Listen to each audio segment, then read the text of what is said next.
Is this my guy, Pharmacist Ben? I am he. How are you today? I'm good. What's going on there, Mr. AJ? Nothing much. I'm just glad I scared you. You thought I was gonna hit you with a little bit I did it. I of did AI exactly. slop music. I did. I did. I thought maybe Barry White. Barry White, root not fruit, Barry White style. You know what? The night is still young. Oh no, no, no, no, not that. Hey, I'm trying to. Can you hear me? Okay. I hear you. Okay, it could be a little louder, or yeah, you could be a little louder, but Is that better? better, Better. Okay. All better. right. All right. How was the weekend? It was a weekend. Just another weekend, huh? I don't do that separation. You Yep. know, Every day's weekday, a weekend. weekend, or every day's a weekday. Every day's a weekday. One way or another. I It's hear all you. the same, man. It's Sunday, Monday. It's 24 hours. You do your stuff, you do your thing. But how does your brain function differently on the weekend? Not at all. I have a little more time to like read, stuff that I like to read, rather than stuff that other people want me to read. A Uh little huh. bit. Uh huh. So, but no difference. Uh huh. Same. I don't know. I don't like. I don't think that's a. I think that's a contrived distinction. It's an artificial distinction. Well, You who know, made that up? Why is Saturday Sunday? Why is it Tuesday Wednesday? Well, what's magic about Saturday Sunday? It's all 7 days. You think it goes Sunday to Saturday, but it doesn't really. You know what I'm saying? The thinking is it's Sunday to Saturday, but it's not. It could be Wednesday to Wednesday. we You know, need Saturn's like day. It's okay, Saturn's, that is true. No, and then no. the Listen, sun's do you know that Saturday and Sunday? and I and bet you. and, and Wooten's day I and bet you Thor's didn't know. day, I bet you didn't know Friday though. I bet Frigga. you. Let me explain. Yeah, Fria, but yeah, Frigga. But here's why that's important. Why is that important? Yes, you're very. I should have known you would know these things. Knowing you're like me. I'm We got these weird listening. tastes. But let me tell you. But I'll tell you what you didn't know. Yes, it was Woden's Day, and it was um, uh, two is another Norwegian goddess. Tuesday. I forgot which Norwegian goddess she is, and then Moon Day, obviously. Uh, but the Saturday, the Jewish people they don't know it, but their god is Saturn, Lel. They don't know Ben, that. please don't get No, us I'm not saying it's banned. bad. I'm not saying Don't it's get us bad. banned. That's nothing bad. Saturn is the Okay. lawgiver. Saturn is the lawgiver. You, uh, you Saturn. know. You know these things. Oh well, I'm familiar, but I want to Okay. hear you say it. Okay. Saturn is the lawgiver.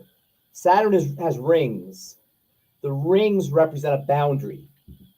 So Saturn has been always been associated with lessons, with time, with trauma, with stressors, not trauma, stressors, pushing against resistances, challenges, obstacles, and it's a very demanding planet, astrologically speaking. It's black. The color is black, right? It's about measurements, numbers, very strict kinds of things. Um, Sunday is the Christian day. Jesus obviously is the sun, representative of the sun, right? But what people don't realize about Friday, you probably knew that, but Friday is Frigga's day, which is Venus. Venus is who the Muslims worship. So you got the Muslim day, you got the Jewish day, and you got the Christian day. Friday, Hmm. Saturday, Sunday. What were you saying about L? El is the name for Saturn, and El is also the name for God, the Jewish name for God in the Bible, in the Old Testament. And El is a traditional, I think it's Canaanite name for Saturn. But I don't know. This is we're broaching on territory we may not want to really dive too deep into. No, that's But I not. find it very interesting. It's called astrotheology. They call it astrotheology, and I find that a very interesting subject. But we won't have to go there. We don't have to go Mhm. there. We It's can talk probably all about it. what's that preacher guy who yells at me whenever time I talk about Islam? What's his name? Oh yeah. Yeah, he's probably on Hopefully now. he's on. Hopefully he's on tonight. Yeah. All right. Mary says a day is a day, but that was before she heard what you had to say about The religious different holidays. days. Yeah, The because different. A day's a day. A day's a day. So, speaking of a day as a day, Yeah. how do you feed your brain day by day? Like with food and supplements, Just in general, I mean, whatever you or with want. that? No, well, information's food. I consider information to be food. Okay. So I eat information, and I metabolize information. And just like food gets incorporated in your body, information gets incorporated into your body or your brain, or maybe your body. Your body's kind of like a brain. Do you know your body's a brain head to toe through the connective tissue?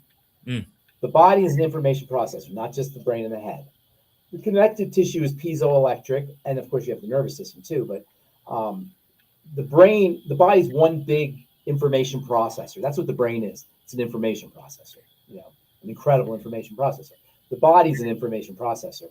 And in fact, there's more connections from the body to the brain than there is to from the brain to the body. So all of this is to say that information, which is, a type of substance that gets into your body, can be integrated, can be metabolized and integrated like nutrition, like food. So when you say feed your brain, I feed it every day through information. But if you're talking about food and supplements, that's different. Before you move on, the concept that I'm familiar with is thoughts are things, and then Sure. you've expressed in the past that the brain can't see; it relies on senses, the rest of the body and the senses in order to process. Senses. And Yeah, the even body's a sense. The body is one sensory organ. It's a tactile sensory organ. All of it. Everything's touch, by the way. Even scent is touch. Eyesight is touch. Ear is touch. Or hearing is touch. Touch is touch. What's what I'm missing here? Smell is touch. It's all touch. Do you realize that? All is a sense of touch. What happens when you smell is a molecule touches a receptor. When you see, a photon touches a receptor. When you taste, a food molecule touches receptors. All touch. Everything's touch. The body's one big touch sensory perceiving device, and then it processes it as information, and then the organism survives. I mean, that's a lot of evolutionary biology that people don't want to hear. But the bottom line is information fine tunes the neurology and the connective tissue, probably the whole body, but definitely the connective tissue and the neurology are change, neuroplasticity, they call it in terms of the nerves. And the connective tissue stores information. People on massage tables, they'll cry when they get a massage. As the masseuse is pressing on the connective tissue, emotions and traumas are being released. One of the reasons why older people, and by older people I mean me and you, why we hunch, not us, we're not hunching, but as we age, we tend to hunch. It's because trauma is constantly being accumulating in the connective tissue, and finally, by the time you're the age of 40, 50, 60, 70, everything's contracted. Dr. Wilhelm Reich called that armoring. Why he called it body armoring. I'm not sure how we got on this digression, because you were just asking me what I ate, I ate for my brain. It's not really a digression. It's okay. It's certainly what we're talking about. Okay, so and your example of the masseuse, Tim from Rooted Somatics, he comes on our show every now and then. He talks about giving people, I forget what's that called, but he does like a real thing, and people start crying and releasing stuff. Connective tissue stores information, and the neurology shapes the neuroplasticity according to the information. And so the body changes with information, like as food. Information gets metabolized like food, and then gets incorporated into the body in this way. But you're talking about, I think you're talking about supplement or nutrition. What do I eat for my brain, right? Yes, well, we were going to get there, but what you mentioned is very important too. Very important. I'm not marginalizing that. But as far as nutrition goes, fats are the most important thing for the brain. Electrolytes and B vitamins also. And they're not fats, but electrolytes and B vitamins. And also some accessory nutrients. Vitamin C is always good, but we're going to talk about creatine today. We're gonna, yeah, absolutely. Yeah, so don't gun on me. I'll steal your thunder a little bit here. Creatine also has really interesting brain health benefits. And then there's what you don't want to do, and that's sugar. Sugar is the brain's mortal enemy. That's what Alzheimer's disease is. It's a sugar issue. It's a sugar disease, among other things. But one of the things it is it's a sugar issue.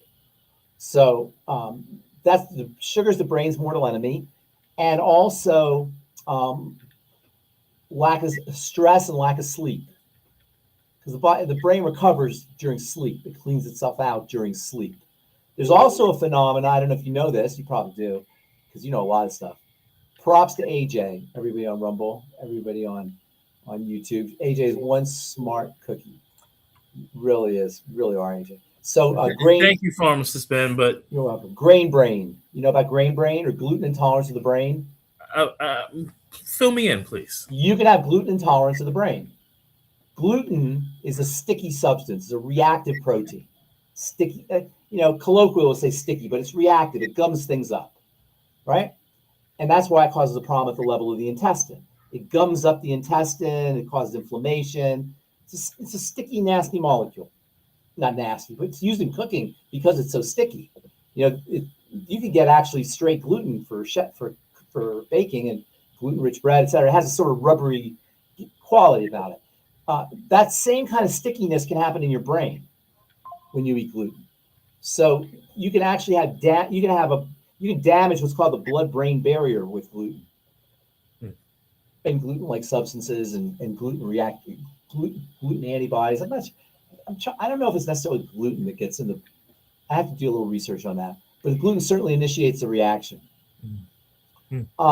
So it can affect the brain as well. So in addition to the things you want to do, are the things you don't want to do. Sugar, and if you have any kind of digestive issues, you want to work on that, leaky gut, and then also things like gluten. And I hesitate to pick on gluten because gluten is kind of like the boogeyman. It's like what we focus all of our hate on. It's like insects. It's like cockroaches. We focus all our hate. I always wondered all the hate energy a cockroach must get. If they could feel hate, a little cockroach he's just living his life. And the ants just ants get by. The cockroach, man, the poor cockroach. I think you told me that this. We said when I lived back east in New York when I was growing up, you turn on the lights and all of a sudden, I learned. You never get used to that. No, I have a friend called boric acid. So. Oh yeah, does that work for cockroaches? I didn't know that back then. Yeah. Oh, yeah. Okay, I didn't know that. I know it works for ants. Does it kill them, or is it kill them, or they just don't like to go near it? They take it back to the hive, and then it kills everything. So they have a bunch of dead cockroaches everywhere. Behind your wall, you got piles of dead cockroaches. Yes, in the wall. If you ever do construction on the house, or in the couch, where the springs are. Come on, man. You know what? Yeah, see, this is the pharmacist in you. You like blood and you like all these substances. Okay, so omega-3s are important for the brain. The fats. Omega-3s are definitely important. Vitamin E is very important. Vitamin D plays a role. You mentioned butyrate in the past. Man, you are going to start hearing about butyrate. And you can say I heard it here first, because I've been talking about it for years. That stuff is absolutely mind-blowing. I think it's the most powerful and underappreciated molecule. I don't say in the body, but yeah, maybe even in the body.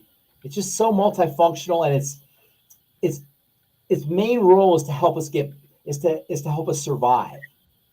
So it kicks in when you're fasting. When you're fasting, you get more butyrate. Butyrate helps you, gives you a sense of satisfaction, satiety, and enjoyment of life. Butyrate's great for enjoyment of life, all the good stuff in life, butyrate.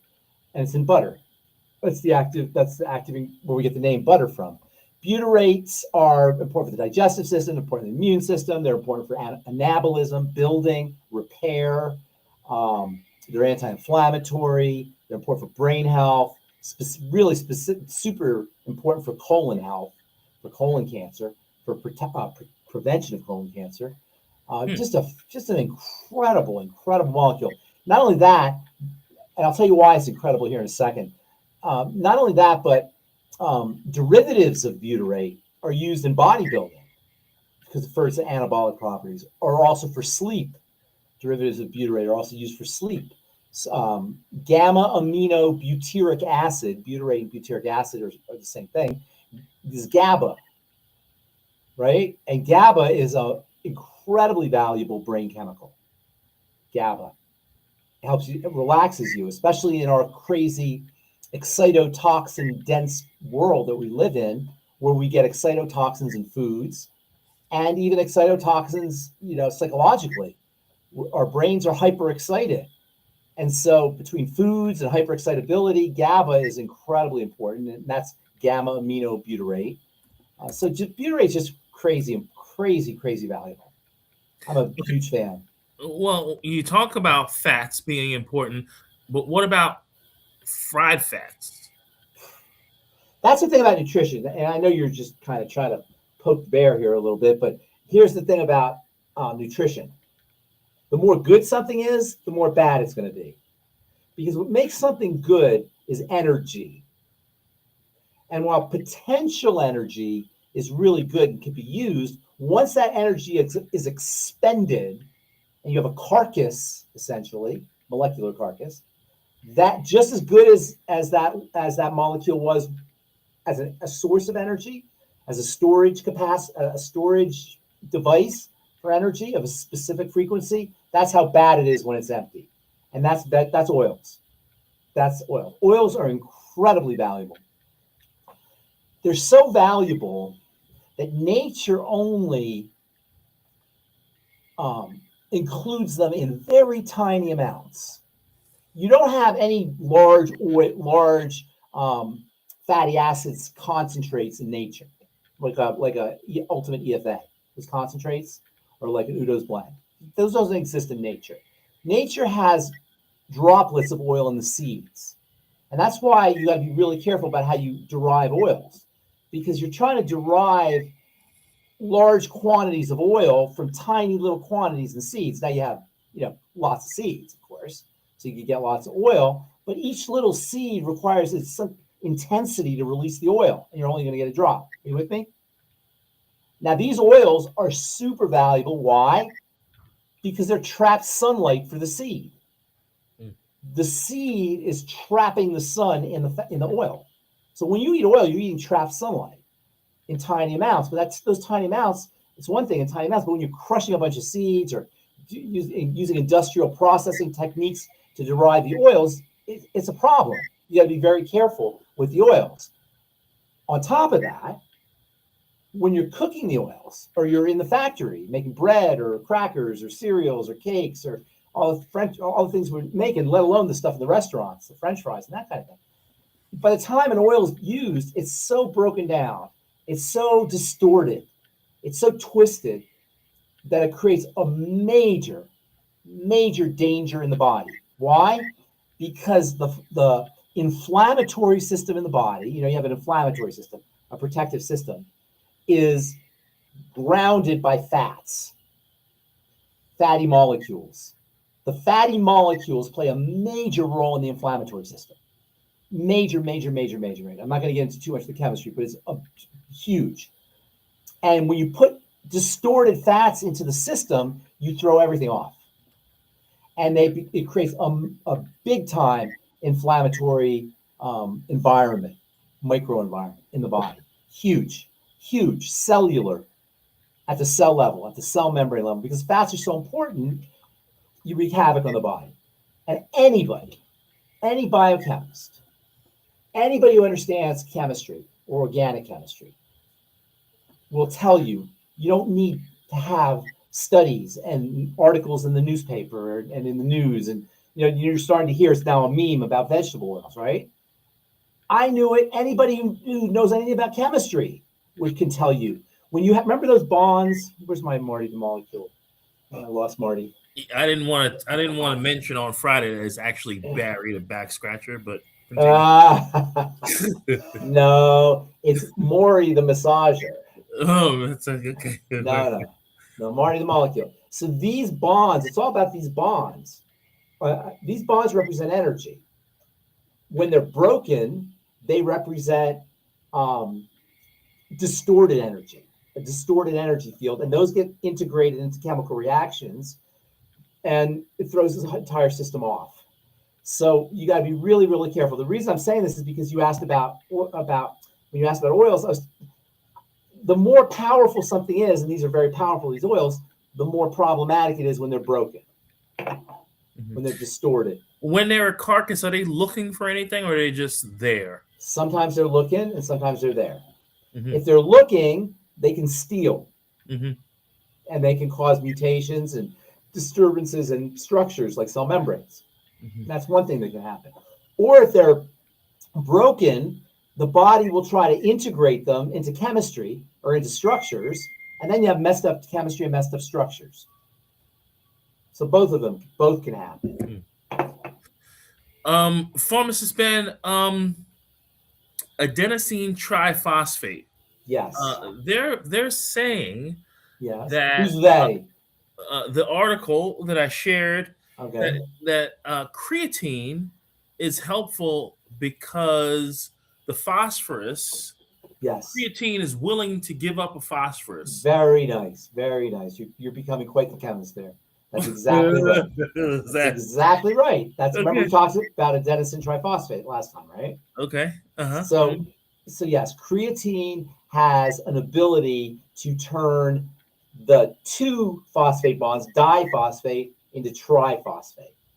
So it's a way of making triphosphate from diphosphate. Do you remember how that all works? The diphosphate, triphosphate. You can refresh our memory. It's all about these little bonds here, right? I think I lost you. I'm here. It's all about these little bonds, right? So we have two bonds. That's diphosphate. That doesn't do any action. But if you stick a third bond here, that third bond becomes a source of energy. Remember how two magnets stuck together and then they separate out? Remember we talked about that? Okay. Yep. Yeah. So that bond, that triphosphate bond, that's your energy bond. Diphosphate's doesn't do anything. Triphosphate does. Hang on a quick sec. Creatine turns di into tri. So you have that free bond. Go ahead. What were you saying? Okay. Is this the same mechanism as the reason why people use creatine for muscle building? Yeah. Is it exactly the same? Right. That's exactly why. That's exactly why. Because fast-growing tissue, hard-working tissue, is burning through ATP. And after workout, you totally burn through ATP. So your creatine acts like a battery, like a reserve battery. Like you ever travel with your iPhone and your iPhone goes out, you have a little charger, a little reserve battery you can use. Yes, I got a pink one Becca gave me. That's creatine. You with me?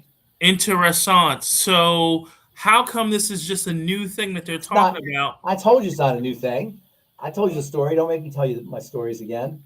We knew about creatine. But you knew it for the brain when you were hustling creatine? I knew about it for everything because I'm a pharmacist. But I was selling it to gyms when I was hustling creatine. We were selling to gyms. It wasn't, people still weren't using it as a nootropic. It's great for your skin, for your nervous system.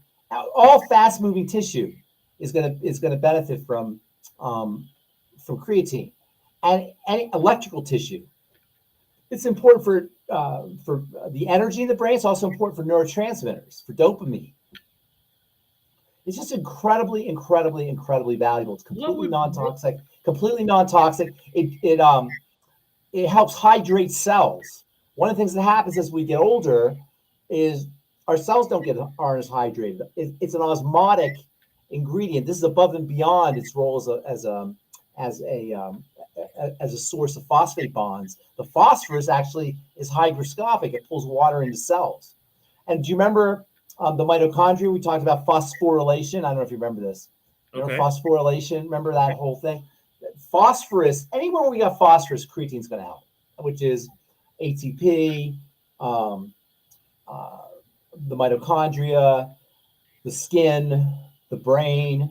Anywhere where we have the movement of electricity that's dependent on phosphorus, which is Makes it incredibly valuable as an anti-aging supplement.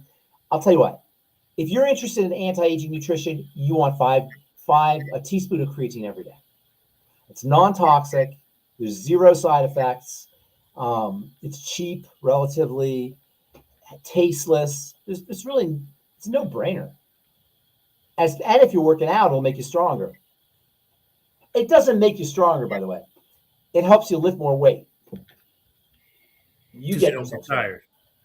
Your muscles get they're more your muscle cells are more efficient, put it that way. So you can lift more weight. And that gets you stronger. Pharmacist Ben, before I ask my question, and by the way, you can use creatine topically too. Okay. Does the creatine ATP phosphorus connection cause problems for kidney disease? No, not at all. Not at all. Creatine probably benefit your kidneys. Although I don't know, your doctor they may see phosphorus and they may freak out, but no, it helps the body utilize phosphorus. Okay, I have a question. So, what would if I were making a creatine? And it's found in high protein foods too, by the way. There's no plants. If you're vegetarian, you're not going to get creatine from your food. It's not in plants. Where do they source creatine from? Beef. Oh, they make it synthetically. It's a tripeptide, very simple molecule. They just synthesize it, but if you want to eat it, if you don't want to supplement with it, and you can't really get the amount that you get with supplementation, but if you want to support your supplementation, beef is the best. Red meat. Red meat has the highest amount of creatine of any food. Salmon, the kind of fish that go against the stream, muscular fish, salmon, tuna, that kind of thing. They're going to have some creatine too. Mm-hmm. Tuna's too fat for me. Is it? Well, it's a big fish, huge. It's a big fish. You don't like tuna fish? Tuna's too big. I don't eat it. Oh, okay. All right. I do eat salmon. I like salmon too. Tuna's too big. Okay. So if I were making a creatine supplement, what cofactors should be in this supplement? Probably maybe phosphorus. I never thought. Oh, a little bit of sugar. Insulin spikes will help creatine get into cells. So you want to spike your insulin just a tiny bit. The meals, fruit juice, that kind of thing. You don't want to go crazy, but just spike your insulin a little bit. Mm-hmm. No, I'm surprised you didn't say vitamin C. You typically, when you're talking about vitamins, but I'm not saying vitamin C is not important, but it's not actually a cofactor for creatine. Okay. If I were making a creatine supplement, what should be in the package? Depends on what you're trying to do. Is it for the brain? Is it for bodybuilders? Is the brain, let's say. Nootropics, vitamin E, magnesium. You can't really put creatine's water soluble. You can't put too much fat, but if you're going to mix it up, I guess DHA or EPA or omega-3, alpha linolenic acid. What else for the brain? Carnitine, probably for the brain. Alpha lipoic acid, maybe for the brain. Zinc, iodine, selenium. A bunch of them for a brain supplement. Mm-hmm. And then before the show, I was noshing on some coconut macaroons. And not great. Becca You're not going to tell me that's a health food. You're not going to say that's a health food.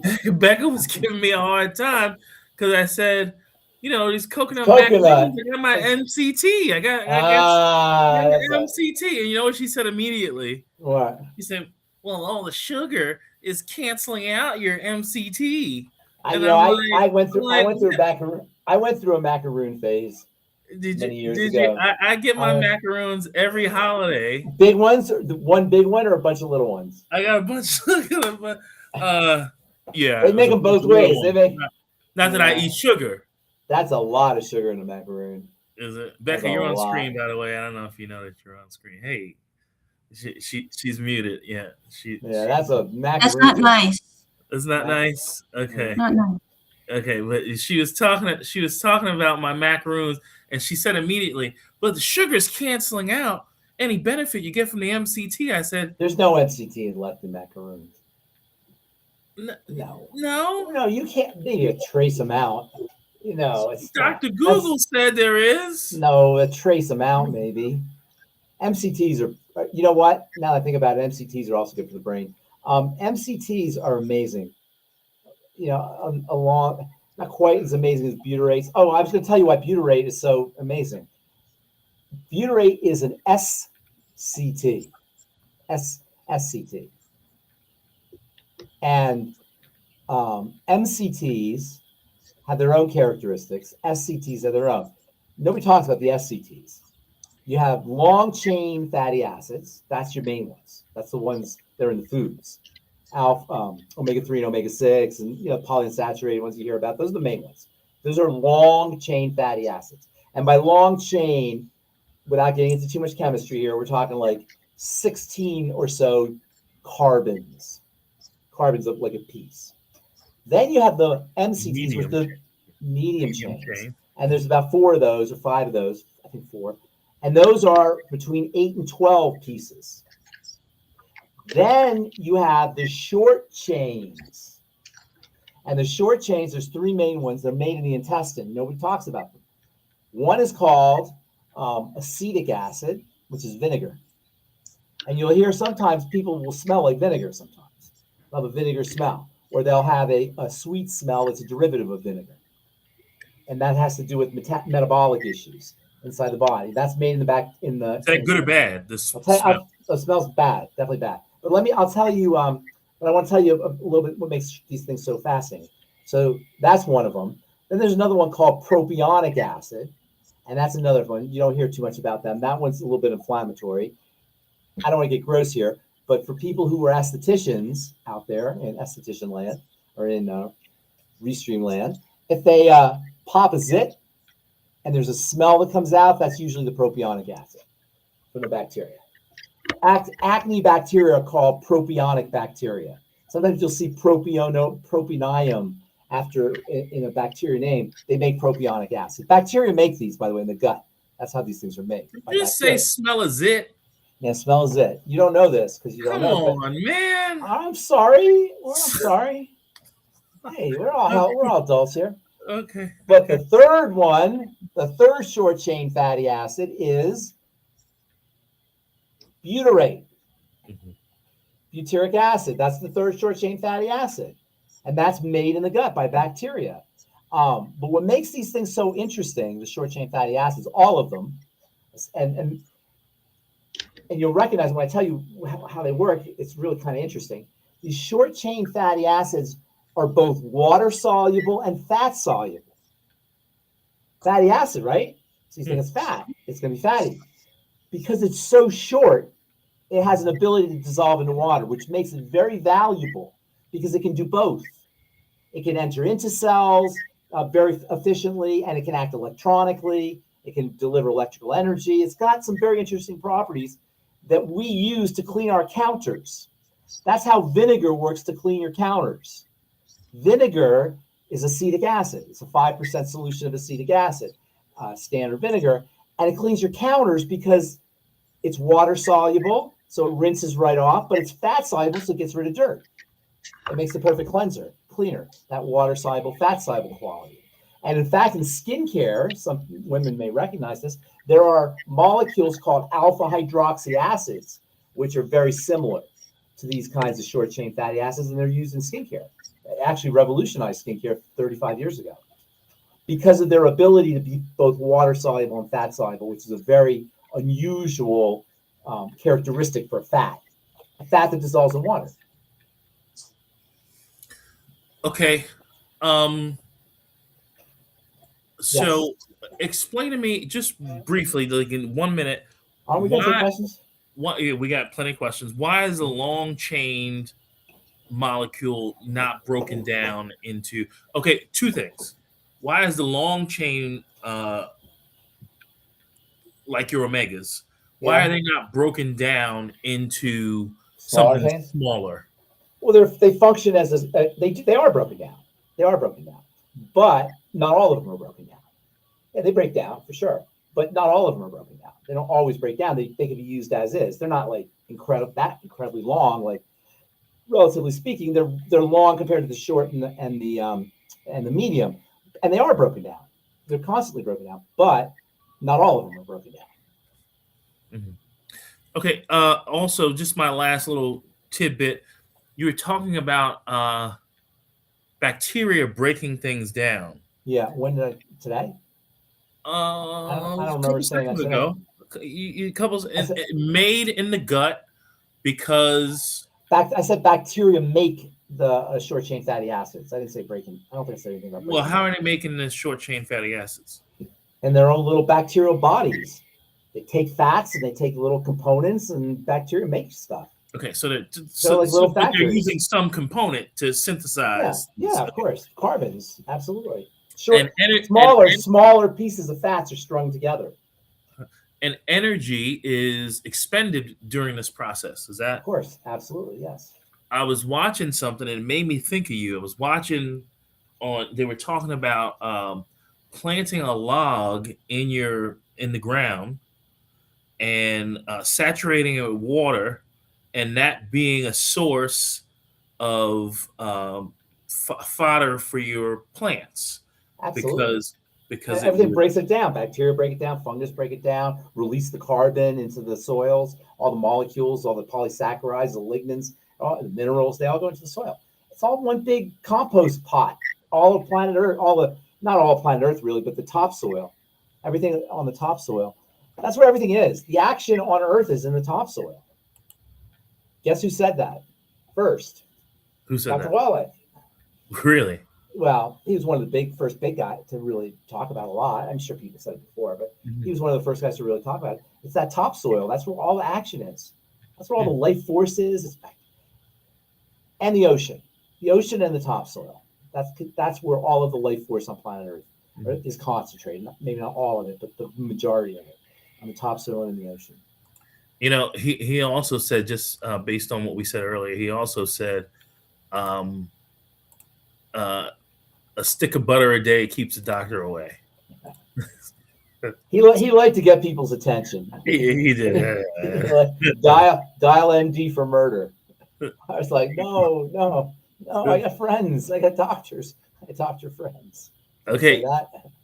Kids today on Rumble, heart-lung transplant recipients have received memories of their donors. Yeah, that's true. Heart transplants. I didn't know heart-lung, but I know heart. There's a lot of famous stories. There's a book. There's an organization called Heart Math that talks all about the heart and all of the amazing things of the heart. Greg Braden talks about it. There's another book I had, a guy named Paul Pearsall. I forgot the name of it. And he has a lot of stories like that. That's very well-known phenomenon. Or they'll eat the same food that their donor, they'll have a love for a certain food that their donor had. Their donor also loved, that kind of thing. Okay, what's up? So the first question is,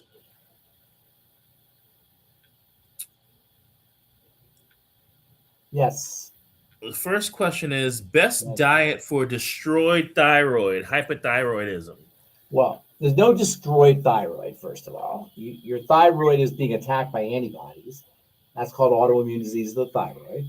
And the only thing a doctor can do is give you a thyroid hormone. And I've said this before, I'll say it again. Giving hormones defeats the purpose of a hormone. A hormone is supposed to fluctuate, especially thyroid hormone in response to the environment. If the best strategy you have is just to give a hormone, so there's a steady state or there's a drop and then there's a spike and then there's a drop, you don't really understand the body. And unfortunately, we live in a world where medicine doesn't really treat the body right. The problem's the gland. So let's figure out what the heck is going on in the gland. Why is the gland being attacked? Well, yeah. Go ahead. I'm sorry. I didn't mean. Why is the gland being attacked? Most hypothyroidism is Hashimoto's. Why is the gland being attacked? Also, the thyroid is responsive to the adrenal glands, as well as the metabolic system and the digestive system. So it's the triangle. And until we understand this triangle, we can work underneath. We're going to have hypothyroidism, which, as I've said many times, is one of the most common health challenges human beings face. Hypothyroidism. It's significant. And thyroid medication, which is hormones, thyroid hormones, we'll say, is every year in the top 10 best-selling drugs, sometimes in the top 5 best-selling drugs. It's a very common issue. And it's still probably underdiagnosed. If you have any other health challenge that's non-triangular or not related to the triangle, you have a thyroid issue. They underlie them all. You don't need to be tested. And there's nothing you do about it anyway, except work on your digestion, your blood sugar, and your adrenal health. I think this woman's not really understanding the triangle. She says, what causes this disease? Stress, soy, x-rays. I eat very super clean and green, no junk. Was an athlete, had dramatic things happen, and then thyroid dysfunction. So much you can't eat. I don't eat red meat and more a vegan. This has got to be a new listener. You got to be a new listener. These are everything you just said, everything that person just said. If she listened to us for a week or a couple weeks, a few weeks, 3-4 weeks, she'd see why she's completely missing the boat. Completely missing the boat on how the thyroid works. I'm not blaming her because nobody knows. Nobody talks about it. But everything she said is irrelevant.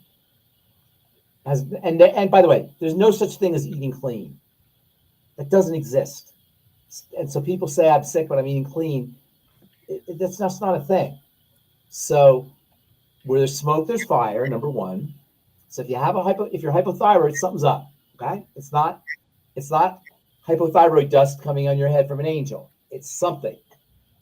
And that's really important. All of our health challenges are reactions.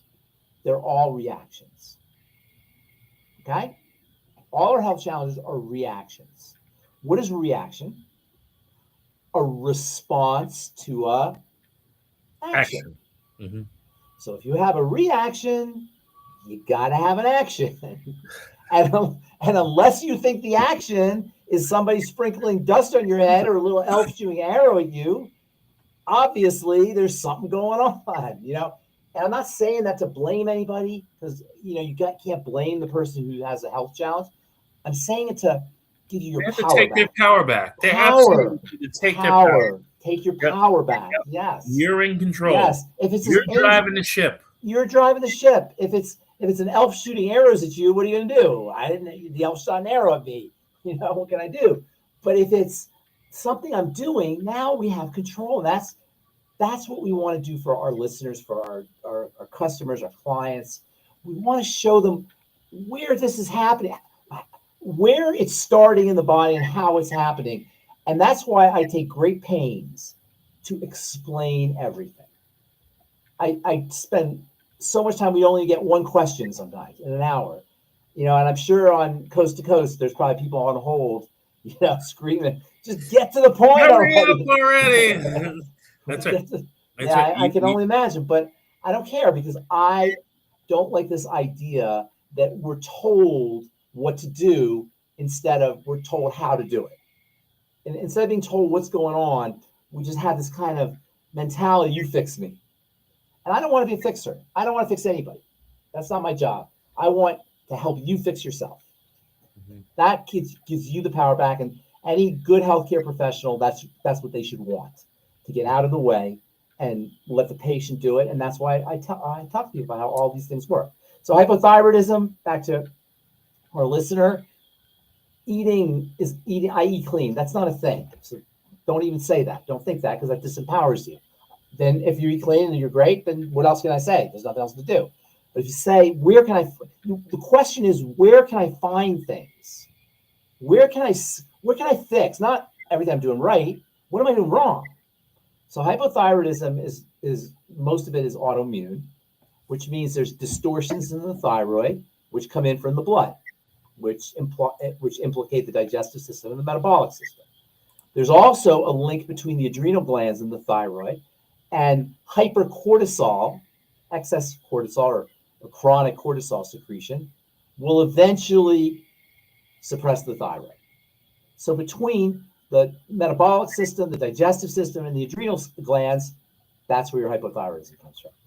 So focus on food and forget eating clean, leaky gut, histamines, food allergens. There's a lot of things that could cause it. Things that are good foods, supposedly good foods. FODMAPs, if you have any kind of digestive health issues, FODMAPs foods can do it. And then metabolic issues, blood sugar issues, insulin resistance and hypothyroidism go hand in hand. Hyperglycemia and thyroid problems go hand in hand. And then the adrenal issues. It's no accident, by the way, that most hypothyroid patients are women, which tells you there's an estrogen connection. Estrogen is an adrenal hormone. So there's a lot you can do for the thyroid, but not by working on the thyroid. Understood. And for anybody who did not understand what he said, go to triangleofdisease.com and learn some more, and then go to rootnotfruit.com and get the first two protocols to help fix your gut, and the gut immune repair protocol, which includes I-26, nightly essence, ultimate enzyme, ZRadical, and the metabolic reset protocol, which includes sweeties, ultimate niacin plus, and ultimate selenium, and don't forget your healthy body start pack 2.0. So, and if someone brought you here, they know exactly how to get you the products the freshest possible and at the best prices. So make sure you tune in with the folks who invited you. Kimberly says, my husband has nephritis. His GFR continues to get worse. His doctor discovered he has proteinuria and put him on losartan and amlodipine. They would let him stop the amlodipine. They wouldn't let him stop the amlodipine. His blood pressure is 90/62. He couldn't function, extremely lightheaded. So I had him drink pickle juice to bring it up. We stopped the amlodipine and his blood pressure is normal. I put him on a heart and brain pack, Ultimate Daily Classic, about a week ago. He saw the doctor on March 10th, starting the losartan, and his protein checked again on the 27th. The doctor said his kidneys are stable, but his calcium is high. She never mentioned the fact that his GFR went from 45 to 41 in 2 weeks' time. Are we doing the right thing? Yeah, totally. How can we decrease the protein but increase his GFR? I was hoping all of that's sign of kidney disease, which they know, and the main cause of kidney disease is blood sugar, dysglycemia. How old is the person? Doesn't say. Height to weight. I would be treating that person like a diabetic, even if they have not been diagnosed as a diabetic. That's really important. Normal, so-called normal blood sugar levels does not liberate you from the implications of dysglycemic related kidney disease. Kidney disease that's related to messed up blood sugar. Just because you're normal doesn't mean that you don't have it. Pharmacist Ben, I appreciate that. And if you need help, make sure you email questions@dailywithdoc.com and we will go more in detail, or call the number 855-949-3377. Katie says, I've been taking longevity for over a decade and trust that it's the best supplement for my children. I find myself needing some answers regarding beyond Osteo-fx consumption by children. Mine are 22 months and 3 years old. A pediatric GI doctor is advising to discontinue the beyond Osteo-fx because, number one, it contains strontium. A mineral has not been tested for safety in children. Hang on. That's silly. So hang on a second. I didn't hear the first part. So start from the whole thing. She's given her kid Osteo-fx, which you do whatever you want to do. I wouldn't pay any attention. That's silly. I'd probably do kids toddy. You can do whatever you want. There's no problem with strontium. It hasn't been tested. Look, the doctor means well. Let's put it that way. The doctor means well. He's very concerned. That's nonsense stuff. Strontium is a essential nutrient. Strontium is in food. Strontium is in the bone. It's part of the bone matrix. I mean, you can do whatever you want to do, but I'm not going to argue with somebody. Calcium levels are very high and could exceed safe limits for kids. I don't. That's silliness. It's silliness. I can't respond to silliness. Okay. Ask him about the mechanism. Ask the silly man about the mechanism. Okay. You know. Hey, how does that work? You know what was really funny about this. Healthy kids. This is directly from the doctor. If you want to use a multivitamin, you can use a standard children's multivitamin. Look one that's specifically made for your child's age group. All right, look, Agent, there's people everywhere say Flintstones. We have Flintstones. Flintstones. Right? So, look, what do you do? Kids really don't need, like you said, the toddy. They don't need Osteo-fx really, but it's not gonna change his life. Like it's gonna kill him or anything. One of the things about the body is if you don't need something, it's not necessarily going to use it. You might excrete it. I don't know. Calcium's a little bit different, but I don't think you're gonna have to worry about calcium in the yes, hypoglycemia probably plays a major role in kidney disease. And not just hyper and hypo.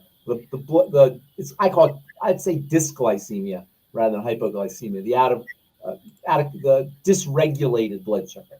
But back to the kids, it's hard. I can't respond to silly things that doctors say. I don't want to do that. They don't really necessarily need the Osteo-fx. It's more for people who are metabolically out of balance. One of the things about kids up until about the age of, and you can relate to this, people our age can relate to this, right around 28, something happens. I call it hitting the wall. It happens to everybody. Right around 28. When you're a kid, you can smoke and drink and go eat McDonald's and French fries and then go play football the next day and be hungover and, be out there. The body is, up to the age of 28, 27, 28, you can do incredible things. The body is prime. The question is what happens after that. Now, these days, unfortunately, people are still, we've managed to override or even the body's incredible resilience at age 28 with the kind of foods we're eating. So now you have childhood diabetes and obesity, et cetera. But you remember when you were growing up how you could go out partying and tearing it up and then go play ball or go to school or go to work the next day and not even think anything of it. And then right around 28, you hit the wall. And that's when really, you really want to do it your whole life, but you really, with great vigilance, you want to start a nutritional supplement program, start to change the way you live your life, lower the amount of toxins you put in your body, et cetera. You can't really compare somebody, for the most part, who's young and vital with somebody who's older. And by older, I mean over the age of 28, after you hit the wall. Do you remember hitting the wall, AJ? Anybody out there listening, do you remember hitting the wall? Everybody will tell you right around their 27, 28-ish year, you couldn't do the same things anymore. It was so long ago. I was playing high-level basketball into my 40s. You might have been playing high-level basketball, but you still couldn't go out drinking the night before and play high-level basketball the way you could when you were 14 or 15. But I remember in my 20s, I remember we had a basketball game, and I was hungry, and we went to Burger King. Yeah. And I ate like 4 burgers. Yeah. The guys were like, "What are you doing, man?" I had a friend before I played baseball. He said we have to go to McDonald's and have a bunch of Big Macs before we played baseball. And we were sitting and eating a bunch of Big Macs and fries. And I was skinny and I was strong and I could hit a ball and I didn't feel like crashing after I ate the Big Macs. But then when you're 28, 27, 28, you hit the wall. Everybody out there, I'm sure, recognizes that. Yeah, Pharmacist Ben. Becca, Ruth Ellen, Keely, you ladies have any questions for Pharmacist Ben before I allow him to enjoy his evening? Becca's got a question. Let's bring her on. How come I can't bring her on the screen? What is she hiding? Becca, get on the screen. I'm trying. How come I don't see her? Oh, there you go. I don't know. Trying to figure it out. Okay, so Pharmacist Ben, we were talking about the brain and how cholesterol is good for it. Yeah. Other than eggs, it's not that cholesterol is good for the brain. That's not how you want to say it. Cholesterol plays a very important part of brain chemistry. Okay. It's not like you're going to eat cholesterol and it's going to go into your brain. Yeah. Well, no, test goes through the liver, and the liver all creates all its that, thing. all, And all that, yeah. all that. Exactly. So to say cholesterol is good for the brain, that's not quite, doesn't quite say it. It's more like cholesterol plays an important part of brain health. Okay. The cholesterol But molecule. we can say And not eggs just are the good for brain. the You can say eggs are good for the brain. Yes, you can say that. Absolutely.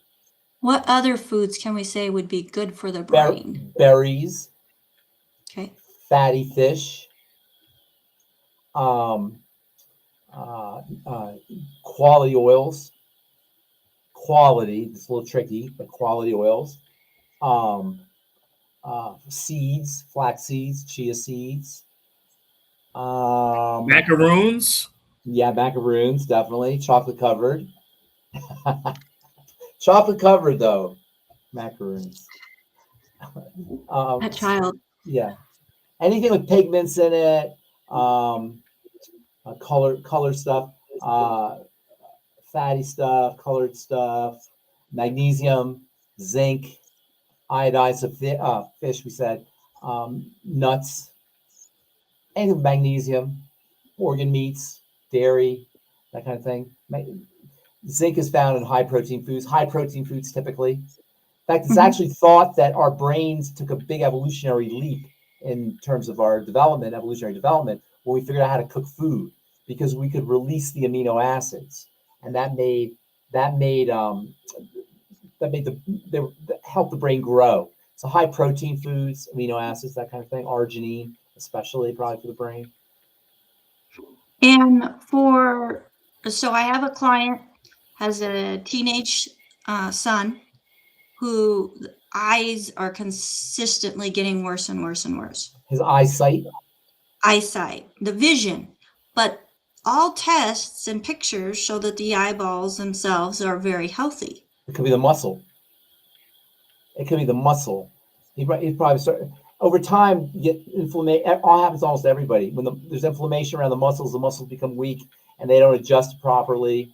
It's probably a muscular thing if that's the case. There's people you can do muscle exercises, eye muscle exercises. Okay. I will definitely look up some muscle exercises and recommend those. There you Beautiful. go. Awesome. All right. You're just What so else? awesome. All right. Well, it's good to talk to you. And You too. I guess Missed you that's on it. Friday. Well, I'll be here this Friday. Okay. Perfect. All right. Play the So music. Wait, Pharmacist Ben. Yeah. What? Yeah. Yes. Would creatine benefit? Oh yeah, creatine. I forgot about creatine. Of course. Would it benefit an Alzheimer's patient? Oh heck yeah, absolutely, 100%, 100%. Alzheimer's patients should all do creatine. Yeah. What's L what's that one? L-glycine, methionine, arginine, glutamine. L. Arginine. Give me half a second. Well, he's trying to remember which L he's wanting to talk about. So the creatine monohydrate. Same stuff. Is that the creatine? Yeah, Same stuff we're looking for? Yeah, that's the stuff you're looking for. That's the generic stuff. There's fancy schmancy ones. Creatine monohydrates, that's the most studied, most effective, cheapest. Everything else is mostly marketing. Okay. So, like I've seen several here that's all it is, the creatine monohydrate. There's no extra things added. Say it again. I didn't understand that. You saw what? So it's just the pure creatine, the monohydrate. That's the basic stuff. And nothing else in it. Yeah. And I know you were talking about adding like vitamin E. AJ was talking about that. He said, "What would you do with it?" And so okay. Mentioned a bunch of stuff. No, creatine monohydrate is like $50 a pound or something. It's really cheap. Yeah, it's not expensive at all. Yeah. And you can find it that says gluten-free, non-GMO. It's all gluten-free. It's all gluten-free. It's all non-GMO. That's marketing. And GMP certified. What does that mean? The factory that made it uses good manufacturing practices. Okay. Tyrosine. Oh, that's an interesting one, tyrosine. What were you asking about it? Brain health. Um, it's kind of it's kind of like a stimulant, and it's used as a precursor for dopamine and neurotransmitters. Um, it's not like you take it; it's going to go right to your brain, though. Your body, it'll go to your liver, and your liver will disperse it. So sometimes when you say something's good for certain, is used by certain organs, doesn't mean supplementing is going to automatically help your brain. But yes, it is important in brain chemistry, absolutely. But when you eat it, it's not going to go right to your brain. Pharmacist Ben, do you think we can get a stockpile of creatine and get a little side hustle going? You see me like doing those days are gone. Oh, Side hustle days are gone, man. Oh man. Back then, I could buy a big 50-pound bag of it, put it into little plastic bags with a spoon or with a and spoon too. Not a spoon. It wasn't a spoon. It was one of those. I forget what you call. I don't know what you call them. Like the scoops, like a scoop. And I would scoop them into plastic bags, seal them up, and just put a little sticker on the outside and go drive around, sell them to gyms. Okay, no more. We mentioned Alzheimer's, but what about ADHD? With the ADHD is not really a metabolic issue, and I'm always hesitant to kind of. It could be a metabolic. Let me rephrase that. It's not going to hurt ADHD. Put it that way. But ADHD is not really It's not really an issue of deficiency in energy as much as energy that's not being regulated. And so vitamins are going to be more appropriate because they control the way energy is spread around. Creatine acts like a source of energy. It's a little bit different, but it's not going to hurt. However, like I was saying earlier, kids usually they don't need supplements as much as adults do, but it wouldn't hurt a kid. I mean, you could try it. More you don't think ADHD is a sugar issue? Yeah, it could be a sugar issue, exactly, but that's regulatory. That's not pure energy. B1, so they need B vitamins. All the B vitamins, especially B1, but yes, all the B vitamins, absolutely. That's what I would think. For ADHD, high doses of B vitamins, and not eating foods that deplete the body of B vitamins. Sugar. What else? What else not to eat? What else depletes? Depletes the B vitamins? Yes, sir. Stress. The B vitamins help you handle stressors, toxins, excitotoxins. The B vitamins are the vitamins that work in the mitochondria. Remember, the mitochondria is the energy factories.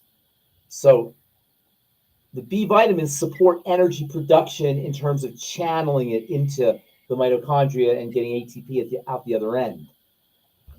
Any stressor on the body is going to require more of that process. Sugar is the most important one. Fried fats, another one. Toxins, excitotoxins, MSG. Becca loves when you say stay away from sugar. It's just like she's all about it. Like, hey, look, trying to get rid of my fun. I'm a sugar junkie. I'm going to own up right to it. It's hardwired. It's hardwired into your brain. It's very difficult. That helps a lot. A lot. Absolutely, it helps a lot. And also, protein helps, and chia seeds help.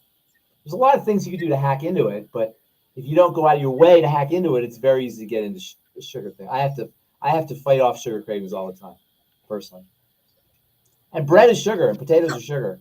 I love chopping up a bunch of onions, taking a baked potato that I've pre-baked, chopping it up and sticking it in with a bunch of butter and making onions and potatoes. I love that. Absolutely love that. That's pure sugar almost, especially as it's, So if I don't put it in my mouth, I have no problem staying away from it. Yeah, but how about the smell? Little bit. Oh yeah, once you start. But yeah, no, it's stay away from starches, sugars, all those things. But I wanted to go back to your B vitamins and stress. So if you're under a lot of stress and it's affecting your... Before you go into that, stress can be both mental and psychological and physical. Okay, both. Both, yes. Both. Yes. Can it cause dizziness? Sure. Can stress cause dizziness? Yeah. Well, a drop in the B vitamins. depends on how significantly they drop. Usually you have enough B vitamins that shouldn't cause dizziness. Dizziness is a whole other thing. Dizziness is a major regulatory imbalance. It's Imbalance. It's a major regulatory imbalance. Usually, well, it could be caused by a lot of things, but one of the causes of dizziness is when the adrenal glands aren't adjusting properly. Another cause is toxicity in the brain, or just toxicity in general. But no, it'd probably be toxicity in the brain. It's just unless you had like 0 B vitamins, I suppose you could get dizzy. But No, most people Tangy aren't. every day. What? Yeah, most people aren't going to get dizzy from that. If it's somebody, dizziness is not. There's lots of reasons for dizziness, and you got to ask some questions. Is it the kind of dizziness that when they stand up out of a seated position? Is it the kind of dizziness that happens when they're lying down and they get the spins?